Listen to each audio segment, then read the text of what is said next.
চলমান Iran Israel সংঘাতের মধ্যে হরমুজ প্রণালীর ঠিক কাছেই অবস্থান করছে 4টি বাংলাদেশি জাহাজ।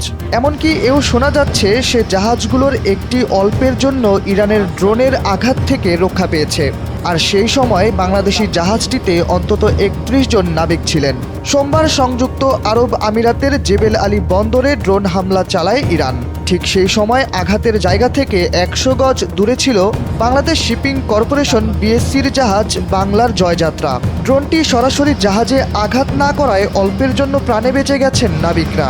জানা গেছে ঠিক এই মুহূর্তে হরমুজ প্রণালীর কাছেই অবস্থান করছে বাংলাদেশের আরও 3টি জাহাজ।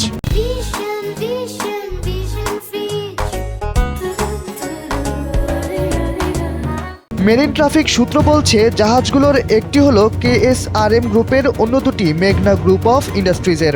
শিপিং কর্পোরেশন থেকে জানা গেছে শনিবার যখন ইরানে হামলা করে ইসরায়েল, তখন পণ্য খালাস করছিল বাংলাদেশের জাহাজ বাংলার জয়যাত্রা। যুদ্ধ শুরু হয়ে গেলে তখন পণ্য খালাস করা সাময়িকভাবে বন্ধ রাখা হয়। সবশেষ তথ্য অনুযায়ী পণ্য খালাস শেষ হয়ে গেলেও জাহাজগুলো এখনও হরমুজ প্রণালীর কাছাকাছি অবস্থান করছে।